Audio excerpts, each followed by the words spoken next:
오늘 시간에는 모형론적, 예표론적 성경 해석 왜 필요한가 라는 제목으로 함께 말씀의 은혜를 나누기로 합니다. 오늘도 거룩한 주일을 맞아 주님 앞에 예배하는 성도 여러분들을 하나님께서 진심으로 사랑하십니다. 특별히 흩어져 있지만 영상을 통하여 이렇게 인터넷상으로 함께 모든 처소에서 예배드리는 우리 모든 성도들도 축복합니다. 부득이하게 어쩔 수 없이 우리가 남에게 피해를 주지 않기 위하여 또 국가에 그래도 이 전염병을 예방하려는 그 노력에 우리가 같이 참여하기 위하여 비록 떨어져 예배를 드리지만 하나님께서는 우리의 중심을 받으시고 우리의 예배를 받으실 줄로 믿습니다. 연일 계속되는 코로나 사태로 말미암아 얼마나 힘듭니까? 우리가 밖에 나가도 이 음식거리를 사러 나가야 되고 어쩔 수 없이 뭔가를 또 사러 나가야 되는 그런 상황에서 엘리베이터를 타면은 누가 여기가 확진자가 지나가지는 않았을까? 이 염려 때문에 우리의 불안은 가중되고 있습니다. 사실 과거에 제가 생각할 때 어느 상태가 되면은 우리가 비상사태에 들어갈 때가 있지 않을까? 그래서 함께 모여 예배하기 어려울 때가 오지 않을까? 저도 생각해 보았습니다. 그러나 그것이 오늘날의 이 전염병으로 말미암아 현실화가 되었습니다. 그래도 대한민국은 너무나 감사한 나라인데 전 이 국민들이 핸드폰을 들고 있어서 동시에 실방송으로 이렇게 인터넷 예배를 드릴 수 있는 그런 나라가 또 어디 있을까? 대한민국밖에 없는 것 같습니다. 할렐루야. 그래서 어쩌면 이 대한민국이 우리 살고 있다는 거 이것 자체가 우리에게 너무나 행복이고 이 비상사태에도 우리가 함께 예배할 수 있다는 거 정말 하나님께 감사하며 나갈 수 있게 되기를 바랍니다. 사실 이제 지난주부터 예배를 드리고 있지만 두 번째 이렇게 인터넷 방송으로 예배를 드리면서 느껴지는 것은 성전 예배가 그립다. 체온이 느껴지고 숨소리가 느껴지는 함께 예배드리는 그 모습이 그리워질 것이다. 성도들과 함께 부르는 찬송 소리도 그립고 그리고 마주 앉아 식사하며 도란도란 얘기하는 모습도 아마 그리우게 될 거예요. 언제까지 이것이 갈 줄은 우리가 알 수가 없지만 그러나 우리가 성전에서 함께 모여서 예배하는 것이 얼마나 귀한 것이었나 다시 한번 깨달으면서 그러나 우리가 그럴 날을 다시 바라보면서 귀한 예배를 하나님께 올려드리는 저와 여러분 되시기를 바랍니다. 저는 그래서 생각해 봤습니다. 영의 양식을 먹는 문제도 이렇게 중요하구나. 어찌하든 영의 양식을 먹기 위해서 인터넷 방송을 통해서 예배를 드리려고 온 가족이 TV를 켜놓고 그 앞에 예배를 드리고 그래서 이 하나님의 말씀을 놓치지 않고 받으려고 하는 그 간절한 마음 하나님께서 기뻐하시는데 또한 교회가 이 모이지 않고 뿐만 아니라 식사를 하지 않으니까 어떠냐 교회가 할 일이 없다 뭐 이런 생각도 듭니다. 영의 양식을 먹는 일, 육의 양식을 먹는 일 다 소중한 거였구나. 우리에게 참 가치 있는 일이었구나 라는 것을 다시 한번 되새기게 됩니다. 특별히 지난달 18일 날 31번 확진자로 말미암아 대구 다대우 지파의 신천지 성전에서 이 코로나 바이러스가 확산돼 그분이지 아니라 정확히 모릅니다. 하지만 그분이 관련된 겁니다. 그분과 관련되어서 이 확산되어서 어제부로 7,000명이 넘었다고 하니까 확진자가 어마어마합니다. 중국 다음으로 세계 최대의 100여 개국이 우리나라에 문을 닫고 오지 말라 그런 지금 상황이 되어버리고 말았습니다. 그래서 우리는 이 신천지가 왜 저렇게 많은 급속하게 전염병을 확산하는 그런 처소가 되었을까 사람들이 알기 시작했고 찾아보니 이 신천지가 아주 밀교 은밀하게 이 모략이라는 걸 거짓말로 사람을 속여서 사람을 낚아채가는 아주 나쁜 집단이라는 것을 이제 만천하에 드러나게 되었습니다. 그들은 이 사실을 알려주지 않고 나중에 그것이 발각되더라도 그걸 알게 되면 차라리 부모를 버리고 직장을 버리고 학교를 버리고 나는 14만 4천 명 안에 들어가서 육체로 영생하리라 이러한 잘못된 해석에 성경에 빠져서 결국에 2만 1을 교주로 따라가는 그런 일이 있었다. 그러니까 왜 그러면은 이 많이 배운 사람들이 특히 대학생들이 이런 많이 그리고 주부들이 이런 많은 사람들이 빠질까 생각해 봤더니 이들이 성경을 가르치는 방식이 좀 달랐다는 거죠. 비유풀이 짝풀이였던 것입니다. 비유풀이 짝풀이는 사실 한국형 알레고리 성경 해석 방법입니다. 토종 성경 해석 방법이 우리나라에서 이 꽃을 피우게 된 것이죠. 그러나 지난주에 제가 말씀드렸다시피 이 알레고리 성경 해석 방법은 AD 185년에서 254년에 알렉산더 교부 오리겐이 사용했던 방법인데, 결국에 이 오리겐이 이단으로 정죄되면서 교회사에서는 알레고리 해석이 점점 사양길에 들어가서 종교개혁자들은 완전히 이것이 없어지는 이런 상태로 가게 되었습니다. 그러나 이 오리겐도 결국에 보니까 알렉산드리아의 자기의 스승 클레멘트한테 배웠고, 이것이 헬라 철학의 이 영향을 받은 이 유대 역사가요 신학자 철학자인 필로로부터 온 것임을 알게 되었죠. 그래서 이것이 오리겐에 가서 꽃을 피웠는데요, 이것이 얼마나 중요했냐면, 이 성경을 무시했던 사람들이 이것을 알레고리하게 성경을 해석하니까 철학자들도 뭐 그런 게 성경에 있어? 라고 따라옴으로 말미암아 이 위대한, 그리고 공부를 많이 했다는 헬라 철학자들마저 굴복시키는 그런 좋은 영향을 끼치기도 했어요. 그러나 이것이 이 알레고리 해석이 나중에 자의적으로, 그리고 해석하는 자의 입맛대로 해석하게 된다면 얼마든지 이것을 잘못 해석할 수 있다는 위험성이 부각되기 시작했고, 그래서 결국에 이것은 잘못 나가면 이단 교주를 만든다라는 것 때문에 결국에 교회사에서도 이것이 슬며시 사라졌는데, 우리나라에서 이것이 다시 나타나가지고 비유풀이 짝풀이 이걸로 시작해가지고 결국에 이만희의 꽃을 피워서 한번 이 방법을 들은 사람은 와, 성경에 이런 심오한 것이 있었나 라고 따라감으로 결국에 망하게 되었는데, 그래서 이 알레고리 해석이 얼마나 위험한지를 지난 시간과 또 이 새벽 시간을 통하여 우리는 알게 되었습니다. 뿐만 아니라 이런 알레고리 해석이 신천지만 썼던 것이 아니라 하나님의 교회도, 전 세계 한 240만 명 이상을 신도수를 보유하고 있다는 이 하나님의 교회도 이것을 쓰고 있었어요. 그래서 우리는 이단들이 사용하는 이 수법이 얼마나 잘못된 것인지를 지난 시간을 때 확인했는데, 그러면 오늘 왜 우리가 이 말씀을 듣느냐? 오늘 시간에는 우리가 그러면 어떻게 성경을 해석해야 바르게 성경을 해석할 수 있는가? 올바른 성경 해석 방법은 과연 무엇인가? 우리는 그냥 그러면 알레고리라고 터부시하고 영적 해석이면 그냥 막 버리고 오직 그냥 문자적인 의미만 따라갈 건가? 그래서 성경을 해석해야 되는데 과연 성경을 어떻게 해석하는 것이 우리가 이단이나 교주들에게 빠지지 아니하고 올바른 성경 해석을 통하여 그리스도를 발견하게 되고 천국까지 영생에 이르는 사람이 될 수 있을까? 이 방면을 오늘 좀 말씀을 통해서 살펴보길 원합니다. 오늘 본문 말씀은 어떤 말씀입니까? 사도 바울이 죽은 자의 부활에 관해 언급하면서 첫사람 아담과 마지막 아담인 예수님을 서로 모형론적으로 비교하고 있다는 말씀입니다. 왜 사도 바울은 세상의 사람들이 그렇게 많은데 꼭 예수님을 둘째 사람 또는 마지막 아담이라고 해석하게 되었을까요?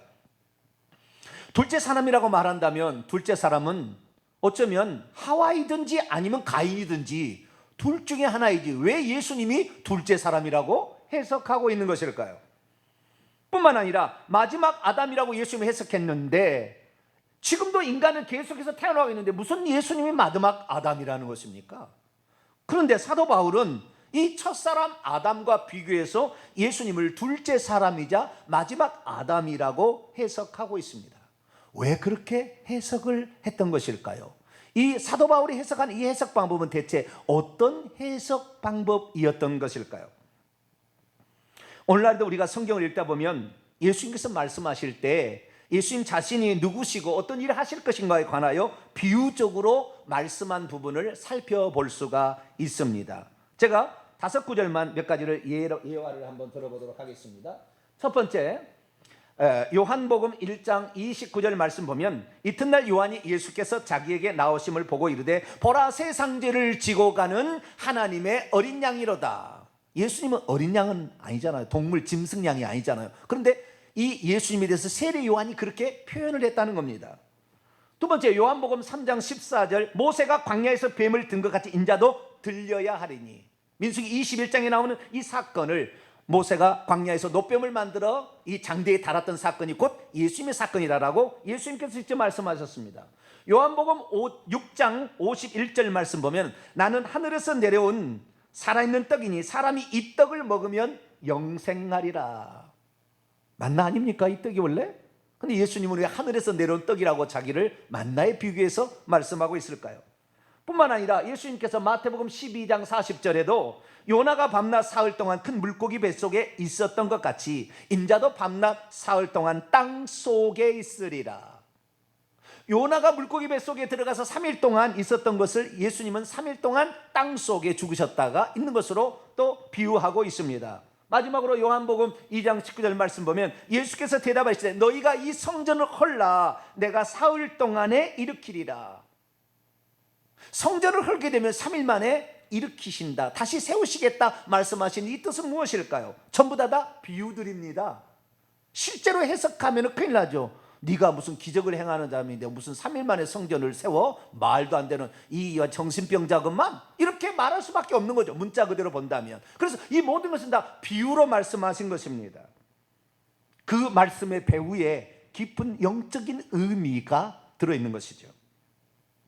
만약 우리가 이 영적인 의미를 알아차릴 수 있다고 한다면 우리는 진정 예수님이 누구시며 무슨 일을 위해 이 땅에 오셨고 뿐만 아니라 무슨 일을 하셨는가를 정확히 알 수가 있는 비유적인 표현들입니다. 그런데 성도 여러분, 방금 내가 읽었던 이 5가지 말씀이 비유의 말씀이라는 공통 분모뿐만 아니라 또한 여기에 이 비유 말씀에 공통적인 새로운 요소가 있다는 것을 생각해 보시고 들어보셨습니까?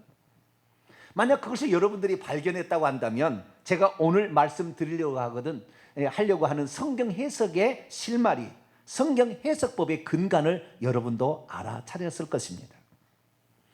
오늘 본 말씀은 AD 55년경 사도 바울이 제3차 전도 여행 중에 에베소에 머물러 있으면서 고린도 교회가 문제가 생기자 그 고린도 교회를 위해서 여러 가지 문제 해결 방책을 써서 보낸 편지 가운데 일부분입니다.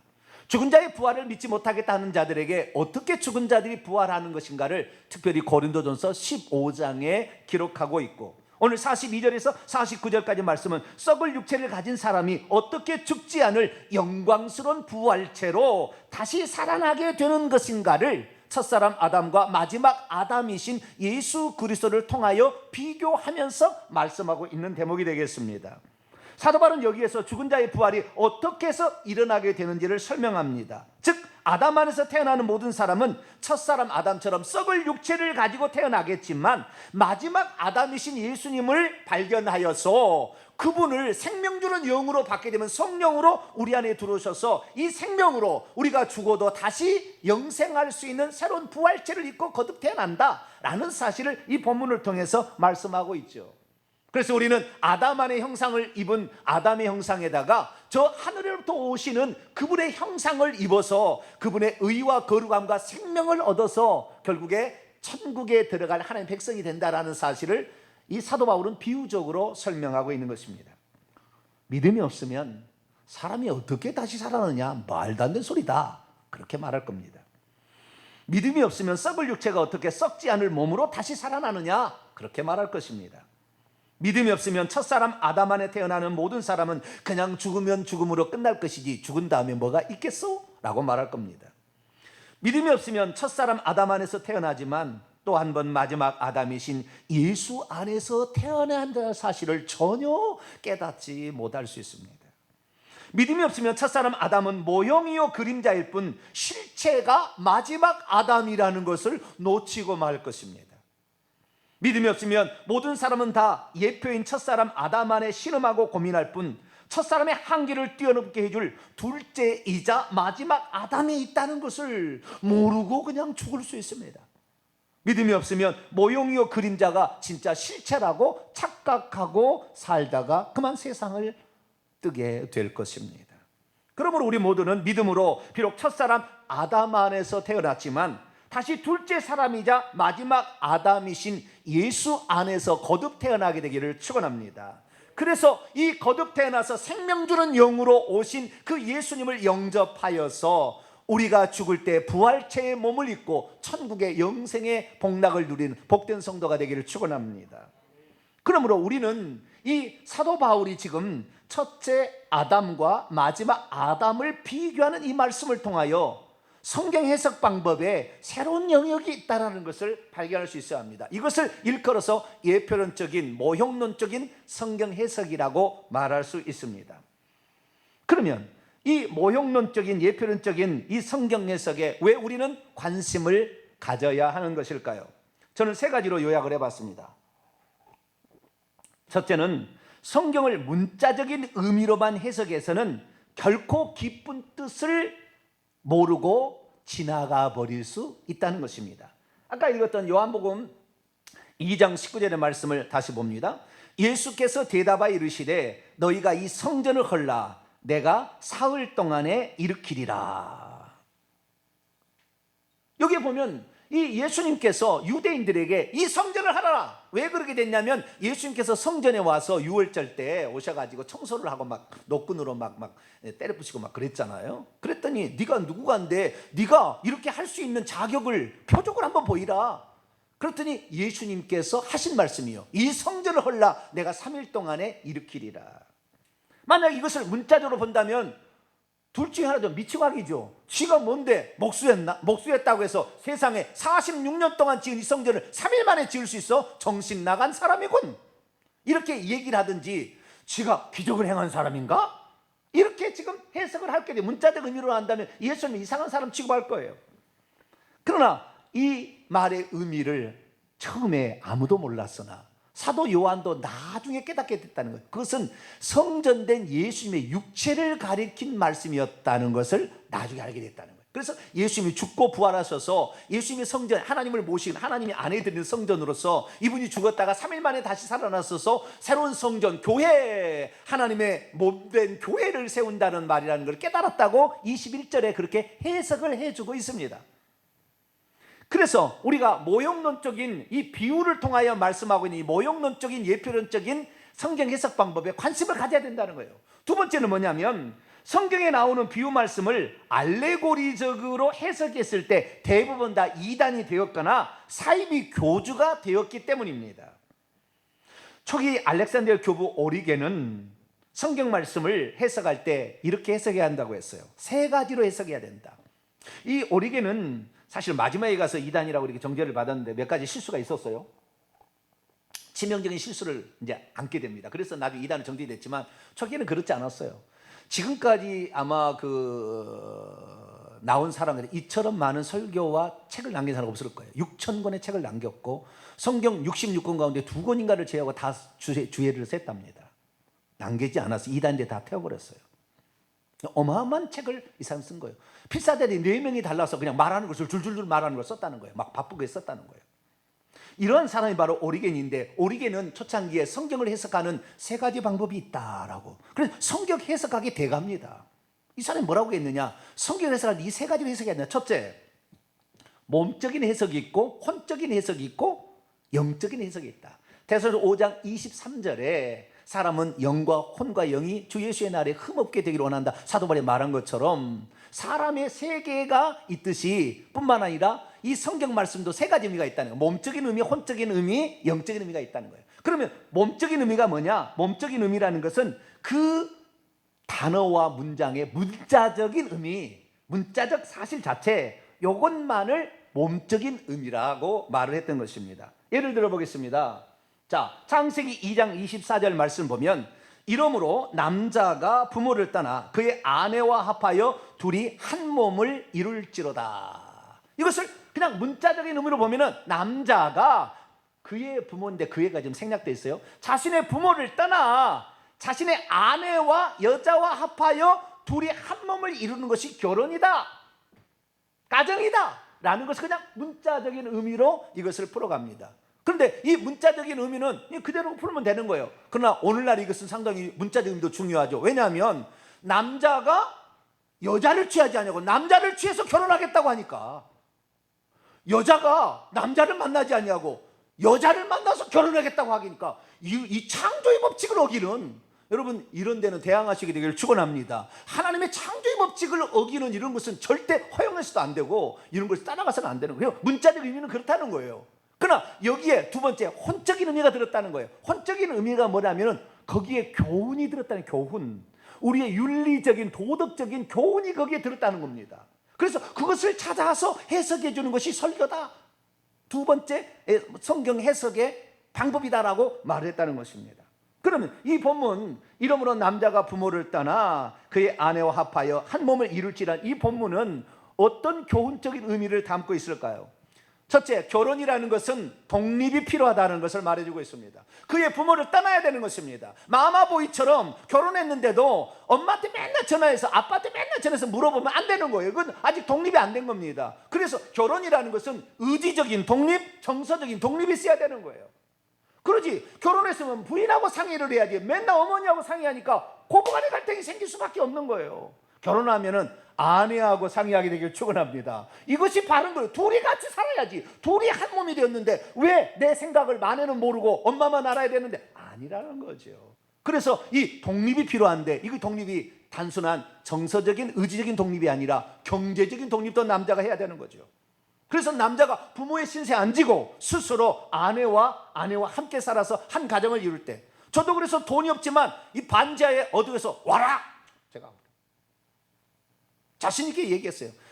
저희 처남이 이 신혼 살림을 쉬고 왔는데 깜짝 놀랐을 거예요. 반지하에 그것도 자신 있게 얘기를 하고 있는 저 남자는 되게 누군가.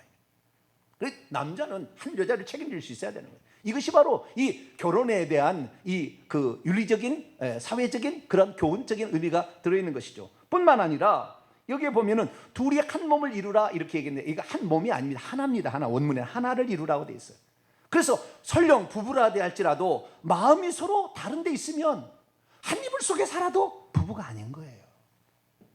그래서 부부는 한 마음을 가질 수 있도록 어려운 일, 힘든 일, 고통스러운 일 같이 나누고 서로 고민하며 풀어가고, 둘이 한 마음만 되면요, 세상에 아무리 험한 풍파가 와도요 흔들리지 않아요. 제가 살아보니까 그렇더라고. 두 사람만 마음이 맞으면 아무리 고생도 고생이 안 돼요. 왜? 둘이 같이 살아서 희망을 가지고 살면 오손도손 사는 것이 행복한 거예요. 많이 가지지 않아도 행복한 거지요. 네. 그래서 하나가 되는 이런 중요한 게 좋다. 그리고 절대 떨어지면 안 된다. 한번 둘이 합쳤으면은, 이런 것들은 사회적인, 윤리적인, 도덕적인 교훈을 담고 있대. 이런 얘기를 설명하는 것이 설교인 것이죠. 그러나 많은 사람들이 이 두 번째 설교에 그쳐버립니다. 세 번째 영적인 의미를 따라가지 못한다고 오리게는 한탄을 합니다. 여기 영적인 의미를 발견해야 되는데 혼적인 의미의 설교에서 끝나버린다는 거예요. 그래서 영적인 의미를 찾아가야 된다. 그럼 영적인 의미가 뭐냐? 이 영적인 의미를 찾기 위해서 오늘날에 우리에게 알려진 두 가지 방법이 있다고 하는데, 하나는 알레고리적인 성경 해석이고, 하나는 제가 오늘 말씀드린 예표론적인 모욕론적인 성경 해석 방법이 그 영적인 의미를 설명해 주는 두 가지 큰 방법이 되겠습니다. 알레고리 성경 해석은 이만희 또는 하나님의 교회 김주철 씨, 이런 사람들이 결국에 사용해서 사람들을 미혹하는, 그래서 그들로 끌어들이는 방법으로 쓰고 있죠. 오늘 방금 했던 이 창세기 2장 24절의 말씀을 제가 알레고리적으로 한번 해석을 해보도록 하겠습니다.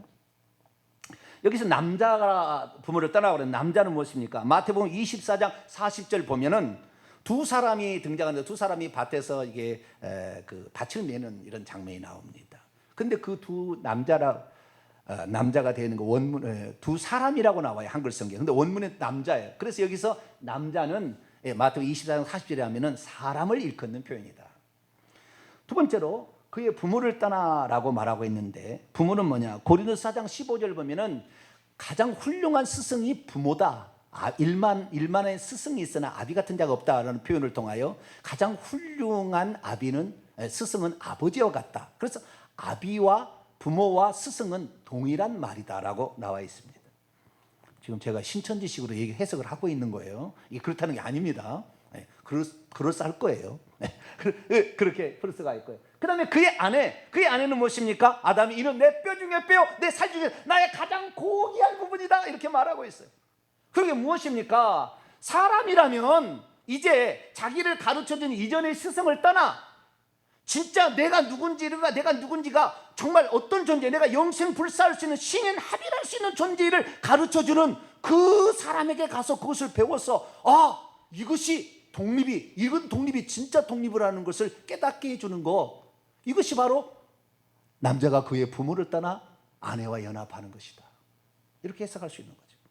그러니까 좀 더 나가서는 뭐냐, 마마보이처럼 목사님이 던져주는 설교 말씀이나 듣고 있을 것이 아니라 이제는 그 속에 깊은 의미를, 영적인 의미를 깨닫게 해주는 그 스승을 만나서 새로운 세계로 들어가게 되고, 그 스승을 만나서 나중에 어른도 깨닫게 되고, 그 스승도 버리고 네 스스로 성경을 해석해서 네가 신인합일이 되는 그런 사람임을 깨달아서 그런 세계에 들어가는 것이, 라는 말이 이 창세기 2장 24절의 본뜻이지 결혼 얘기하는 것이 아니야 이거야 라고 얘기를 하게 되면, 그 사실을 듣는 사가 오 그렇구나, 내 스스로 깨달아서 내가 어떤 존재인지를 깨닫고 내 스스로 성경을 해석하는 수준으로 가야 되는구나, 내 성경을 열심히 공부해야지, 이렇게 가는 것으로. 결국에 그래서 나중에 뭐냐면 그것을 깨닫게 해주는, 무료로 성경을 가르쳐주는 무료 성경 신학원에 와서 배워라. 그러면 너 자신의 속에 있는 진짜 너를 알 수 있다. 그럼 배우겠어요? 안 배우겠어요? 그렇게 따라가게 해석하는 것이 알레고리 해석이에요. 알레고리 해석은 어떻습니까? 자기가 해석하고자 하는 결론을 미리 만들어 놓고 거기에 성경 구절, 얼마나 성경이 많아요. 그 성경 구절을 뽑아다가 자기가 해석하고든 그 해석 방법대로 해서 사람들을 미혹해서 나한테 와야 그걸 배울 수 있어, 이렇게 끌어가는 것이 알레고리 해석의 결론이에요. 그 알레고리 해석이 이렇게 영적인 의미를 설명해 주는 것 같지만 엄청나게 위험성을 가지고 있다는 것입니다. 그래서 알레고리 해석으로 해석하면 큰일 나는 것입니다.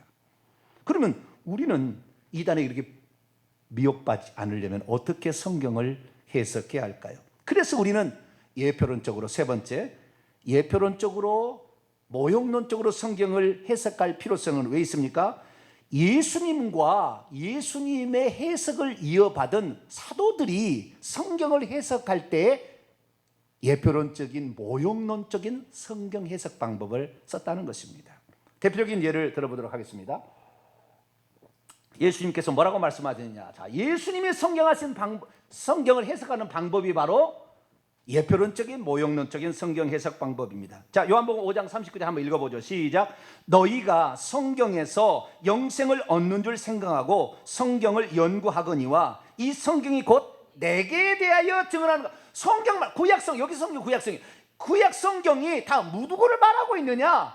나를 말하고, 그리스도 나를 말하고 있다라고 예수님이 그렇게 말씀하셨다. 그러니까 구약 성경을 볼 때 예수님이 누군지를 발견하기 위해서 성경을 봐야 성경 보기를 바로 보았다, 성경을 바로 해석했다, 이렇게 말씀하고 있다는 거예요. 부활하셔서 제자들에게 말씀하실 때도 마찬가지입니다. 누가복음 24장 44절 말씀 보면 또 이르시되 내가 너희와 함께 있을 때 너희에게 말한 바 곧 모세의 율법과 선지자의 글과 시편의 나를 가리켜 기록된 모든 것이 이루어져야 하리라 한 말이 이것이라. 나를 가리켜, 모세의 율법, 선지자의 글, 시편의 나를 가리켜 말씀하고 있었다. 그러니까 시편은 노래로 끝나고 율법은 율법으로 끝날 게 아니라 그게 나를 가리키는 말이었다라고 해석할 때 비로소 성경을 제대로 보았다라고 예수님께서 말씀하셨으니까, 모형론적인, 예표론적인 이 관점에서 성경을 볼 때에 우리는 영적인 의미를 제대로 해낼 수가 있는 줄로 믿습니다. 그럼 사도 바울은 안 그랬습니까? 예수님이 최대의 성경 해석자였던 사도 바울은 뭐라고 했느냐? 자, 예를 또 들어보겠습니다. 고린도전서 5장 7절 말씀 같이 한번 읽어보죠. 시작. 너희는 누룩 없는 자인데 새 덩어리가 되기 위하여 묵은 누룩을 내어버리라. 우리의 유월절 양 곧 그리스도께서 희생되셨느니라. 이것은 역사적 사실입니다. 이스라엘 민족이 과거에 출애굽하게 될 때에 이 죽음의 신이 장자를 다 죽이려고 오게 될 때 살아남으려면 어린 양을 하나를, 흠없는 어린 양을 잡아다가 그 피로 좌우의 문인방과 문설주에 바르게 되고, 그렇게 해놔야 죽음의 신이 넘어간다. 역사적 사실이죠. 그래서 이스라엘 민족이 그때 당시에 장자 재앙을 받지 않기 위해서는 그 피를 발랐구나. 역사적 사실인데, 그때 희생된 그 유월절 어린 양을 사도 바울은 뭐라고 했냐면은 유월절 어린 양은 그리스도라 라고 해석을 했다는 거예요. 해석을 한 거, 그렇게 해석을 한 거예요. 이스라엘 민족은 그걸 몰라. 지금도 몰라. 유대인들은 몰라. 그냥 유월절 양이야. 그런데 이 사도 바울은 그것이 그리스도를 설명하는 것이었구나 라고 발견했다는 거예요. 그래서 예표론적으로 이렇게 해석을 했다는 거예요. 또 하나 예를 보겠습니다. 고린도전서 10장 4절 말씀 보면 이 이스라엘 민족이 광야에 나왔을 때 다 같은 신령한 음료를 마셨는데 이는 그들을 따르는 신령한 반석으로부터 신령한 음료를 마셨는데 이 반석이 곧 그리스도라라고 해석을 했다는 것입니다. 여러분, 이스라엘 민족이 광야에 나와서 물이 없을 때 마라에 쓴 물, 나무까지 던졌잖아요. 그래서 쓴 물이 단물이 됐잖아요. 그러나 그 다음에 르비딤에 갔을 때는 완전히 물이 떨어집니다. 이제 그 르비딤, 시내산 바로 옆에 있어요. 그런데 이 론 와이어트가 이 르비딤을 찾아갔다는 거 아니에요? 그런데 약간의 언덕배기에다가 3층 높이의 큰 바위가 있는데 가운데가 딱 쪼개졌어요. 3층 높이 건물에 이 바위가, 큰 바위가 쪼개졌는데 그 쪼개진 밑에서 물이 꼴꼴 솟아오는 자리가 있어요. 그래서 이 물이 흘러내린, 위에서 아래로 흘러내서 모든 백성을 마시게 하는 이 도랑을 만들었던 흔적이 남아있어요. 그런데 여기서 이 사도 바울이 뭐라, 그 쪼개진 반석이 뭐냐? 예수 그리스도라고 얘기하고 있다는 거예요. 이건 무엇입니까? 예수님께서 그랬잖아요. 나는 반석이다. 너도 나에 대한 신앙 고백을 하면 반석이 될까? 이 반석 위에 교회를 세우게 되는데 이 반석은 예수 그리스도인데 쪼개짐으로 말미암아 그 안에 물이 나오는 것은 누구든지 목마르거든 내게로 와서 마시라. 나를 믿는 자는 그 속에 생수의 강이 성령을 가리켜 말씀하신 것이라. 그래서 예수 그리스도가 십자가의 희생으로 자기를 죽음에 넘김으로 그 속에 있는 생명이 해방되어 모든 믿는 자들이 솜처럼 믿는 자들 속에 들어가서 생명을 공급해 준다는 의미이기 때문에 쪼개진 반석은 예수 그리스도를 말하는, 우리를 위해서 희생하신 예수 그리스도다라고 사도 바울이 해석을 했다는 거예요. 결국에 이런 모든 것들을 바로 예표론적으로, 모형론적으로 구약 성경을 해석한 예수님과 사도 바울의 방법이었기 때문에 우리들도 마찬가지로 성경을 볼 때 모형론적으로, 예표론적으로 성경을 해석해야 된다는 것이죠. 자, 그렇다고 한다면 우리는 여기에서 이 아까 얘기했던 우리 창세기 2장 24절에 이 남자가 그의 부모를 떠나 그의 아내와 합하여 한 몸을 이룰지라는 혼적인, 교훈적인, 윤리적인 설교에서 끝날 게 아니라 영적인 의미를 찾아가야 한다고 했을 때 사도 바울은 그것을 그럼 어떻게 해석을 했을까요? 에베소서 5장을 보면은 사도 바울이 그것을 해석한 것이 나옵니다.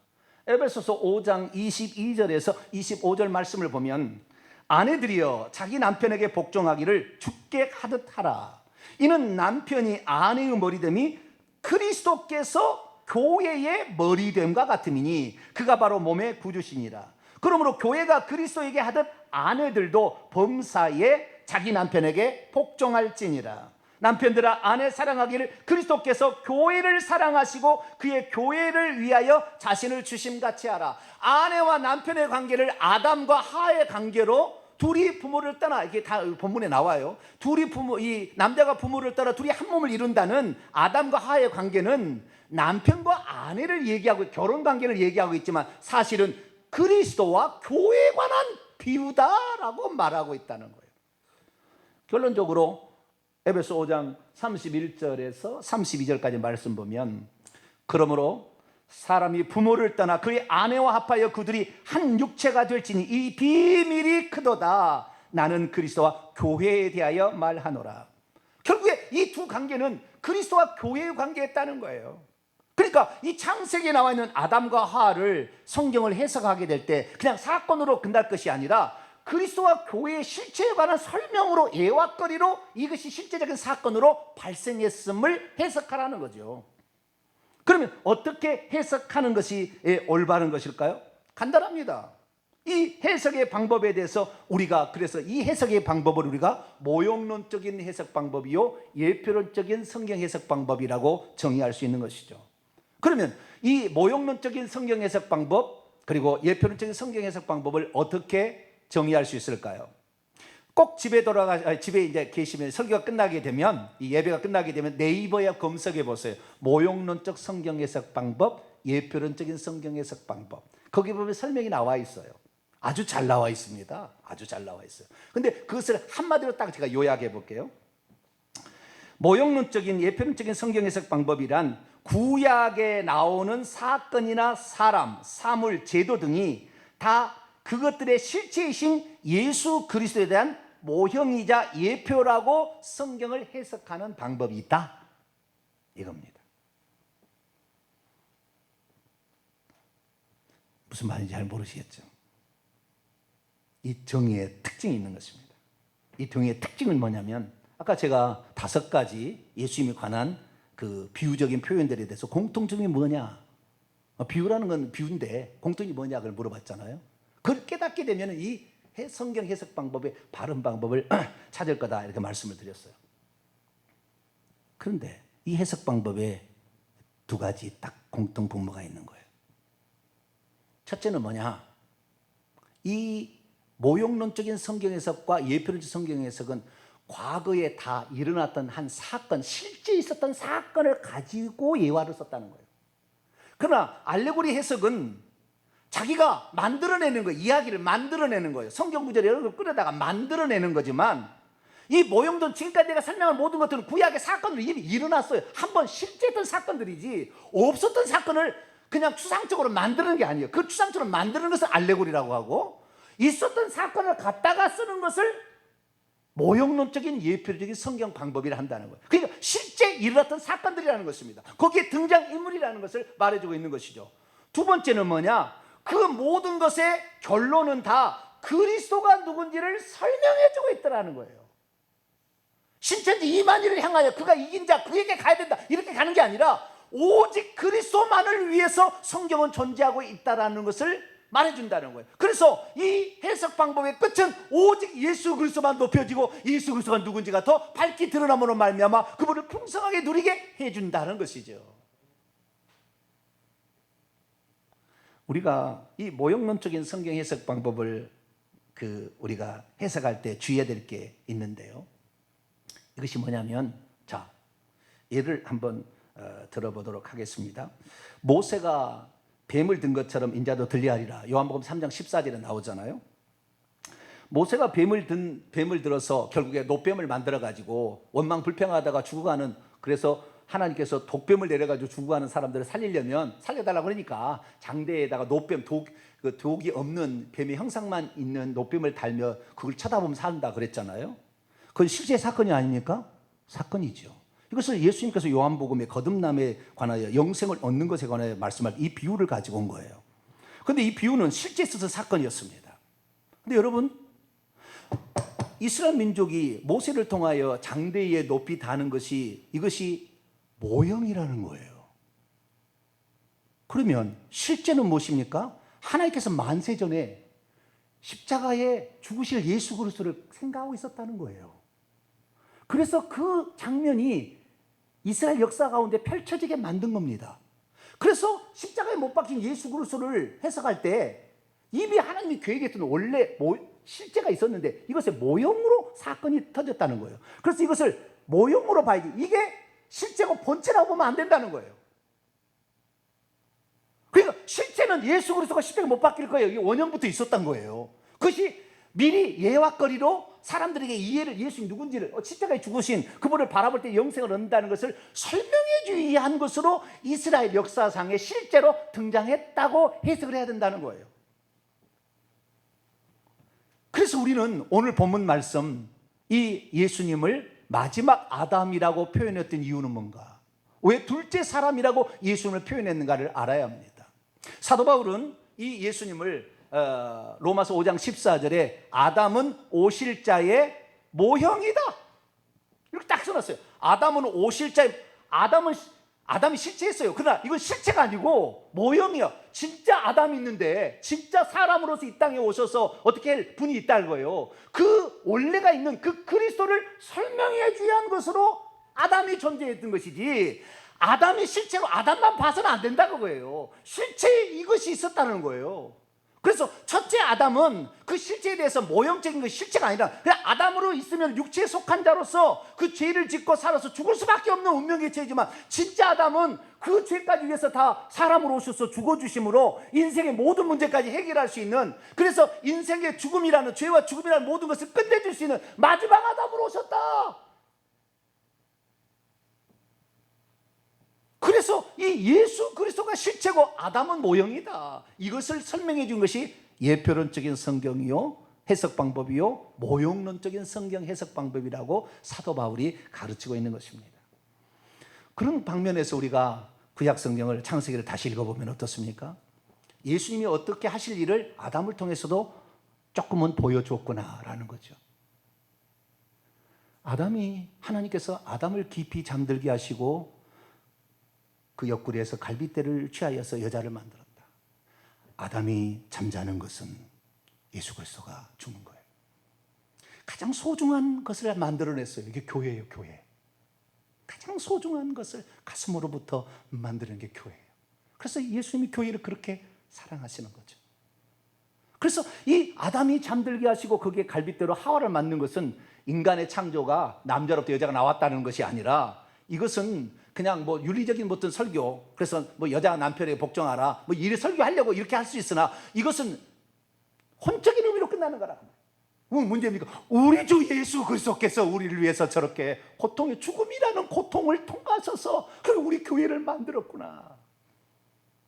하와가 따먹어서 죽게 됐는데 아담한테 그 선악과를 갖다 줬을 때 아담이 먹을 수 있을까? 아무리 쓰지나 기꺼이 먹었어요. 왜? 그 여자가 죄로 죽어가는 것을 내가 죄값을 받아야 되겠다 하고 주님께서 그 선악과를 받아서 그 죄를 뒤집어 써서 십자가에 죽으신 것을 상징하고 있다고 말이죠. 이것이 바로 예표론적인 성경 해석 방법이요, 실제 있었던 사건을 통하여 주님께서 우리에게 보여주신 하나님의 본뜻을 해석할 수 있는 방법이라. 이것을 예수님과 사도 바울이 썼던 것입니다. 그러므로 우리는 예수 그리스도를 사람 중에서 둘째 사람은 주님께서 아담으로 말미암아 모든 인류가 나고, 두 번째 아담이신 둘째로 말미암아 새로운 종족 하나님의 백성들 자녀가 탄생하는 거예요. 할렐루야. 그래서 둘째 사람이라 하는 것이고, 죄와 모든 문제를 끝냈기 때문에 마지막 아담이라고 사도 바울이 설명하고 있는 것입니다. 그러므로 우리가 이 예표론적인 성경 해석 방법을 사용하면은 세 가지 장점이 있는 것입니다. 첫째, 모든 성경을 다 예수 그리스도 중심적으로 풀어낼 수가 있다는 거예요. 그래서 성경을 읽을 때마다 예수 그리스도를 발견할 수 있다는 겁니다. 할렐루야. 그렇게 성경을 본 것이 제대로 본 거라는 거죠. 두 번째, 성도를 율법주의와 기복주의 신앙으로부터 벗어나게 해줍니다. 무슨 말이냐면, 구약성경 율법의 행위로는 의롭다함을 받을 수 없어. 율법은 좀 버려야 돼. 그리고 율법은 지키면 복이지만 안 지키면은 저주받아. 율법은 설계할 것도 없어요. 이건 다 구약에 지나간 거버려. 이건 다 쓸데없는 거야. 그리고 버리는 것이 아니라 그 율법 속에서 예수 그리스도를 발견하니까 예수님이 누군지를 더 풍성하게 찾아낼 수 있는 거야. 할렐루야. 그 율법 말씀이 그냥 율법으로 끝나는 것이 아니라 예수 그리스도의 해설책이구나, 그림으로 설명해주는 해설책이구나 라는 사실을 발견해야 돼. 우리가 구약 성경을 더 읽고 해서 그리스도가 누군지를 찾아낼 때 우리가 아는 만큼 그리스도를 누리게 되는데, 이것을 찾게 해준다고 말이에요. 그래서 율법주의 신앙에서 벗어나게 하는 거예요. 성경을, 구약성을 읽을 때도 재미나게 읽고 구약성을 읽을 때도 풍성하게 읽을 수 있는 방법으로 갈 수 있다는 거예요. 그리고 이 영적인 해석 방법이니까 이 기복주의, 예수 믿으면 잘 살고 순종하면 복 받는다, 구약 율법주의에서 벗어나서 예수 그리스도 안에 있을 때 참다운 해방과 자유가 있는 것이고, 죄와 죽음과 귀신을 이길 수 있구나, 거기까지 다 가는 거예요. 그냥 순종하면 여기가 복 받고 순종하지 않으면 저주받고, 이게 아니라 예수 그리스도 안에 있을 때 모든 것을 해결할 수 있다는 것을 그 한 단계 더 높은 영적인 것으로 가게 해주니, 우리는 이 예표론적인 또는 모형론적인 성경 해석 방법을 사용할 수 있게 되기를 축원합니다. 마지막으로 그 이점은 세 번째, 문자적인 해석으로 말미암아 해석할 수 없어 미친 사람 취급할 것을 더 깊은 내적인 영적인 의미를 알려주는 해석 방법이자, 뿐만 아니라 알레고리적으로 해석하는 것이 얼마나 잘못된 것인가를 분명하게 드러내준다는 거예요. 이 단어는 자기 마음대로 갖다가 성경 구절을 여러 가지 합쳐가지고 자기 마음대로 해석하는 거예요. 자기가 이야기를 만들어내는 거야. 그러나 예표론적인 모형적인 성경 방법은 단 한 번도 만드는 얘기가 없어. 이미 구약에 다 있어. 왜? 하나님께서 원래 실체가 있었으니까, 그 실체를 설명하기 위해서 구약의 사건들을 일으켰으니까, 그 사건들을 통해서 실체를 발견한 거예요. 그래서 히브리서 10장 1절 보면은 율법은 하늘에 있는 것들의 모형이요 그림자라. 율법이 그림자예요, 그림자. 율법이 실체가 아니었던 거죠. 그것을 통하여 실체를 발견하게, 이 대제사장으로 오신 예수 그리스도, 우리의 속죄제물로 오신 예수 그리스도, 절기의 유월절 양이신 예수 그리스도를 발견하게 해준다고 말이에요. 그래서 우리는 알레고리적으로 성경 해석을 하는 자들을 분별해내고 그 이단을 따라가지 않는 방법이 예표론적인 모형론적인 성경 해석 방법임을 아시게 되기를 바랍니다. 그렇습니다. 그래서 오늘도 우리는 성경을 읽을 때에 단순한 구약의 사건으로 읽어서는 안 됩니다. 이것은 하나님께서 우리에게 실체, 원형, 실체를 가리켜 하는 모형으로서 설명해주고 사건을 일으켰다는 것을 알고 읽게 될 때 우리는 구약에 나와 있는 모든 사건들을 신약의 예수 그리스도를 설명해 주기 위한 것으로 알아서 그렇게 읽을 때마다 성경을 풍성하게 읽게 되는 것이고 그 그리스도의 풍성하심을 내가 누리게 될 때 사탄 마귀의 모든 괴계들과 알레고리적 해석으로 미혹하려는 것에서 벗어날 수가 있게 되는 것이죠. 사랑하는 성도 여러분, 그래서 이제부터 성경 읽을 때 지금도 우리가 매일마다 성경 지금 여호수아 읽고 가고 있는데 이 성경 읽을 때 그냥 읽지 마시고 여기는 과연 그리스도를 어떻게 하나님께서 표현하시려고 사건을 일으켰을까? 이런 관점에서 읽다 보면 얼마나 그 말씀이 소중하고 값지고 사건 하나하나 들을 때마다 그냥 가슴이 점이 오는 우리 주님이 이렇게 우리를 위해서 행하셨는 것을 내가 발견하지 못했구나. 이런 사실을 깨닫게 되는 것입니다.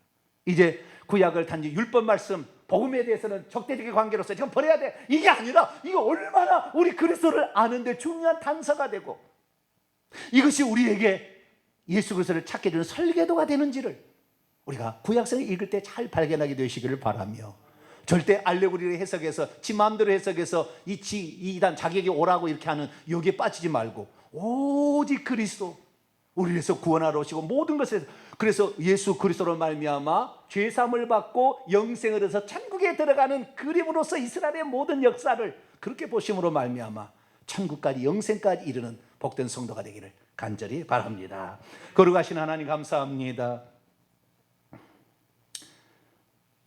과연 내는 어떻게 구약 성경을 읽었을까?